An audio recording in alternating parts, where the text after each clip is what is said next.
चौका बैठल अरे चौका बैठल दुल्हारो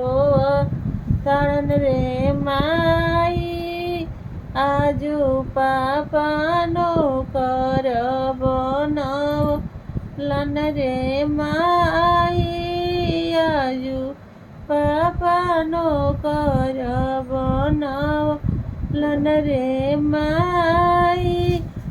कोहबर बैठल अरे कोहबर बैठल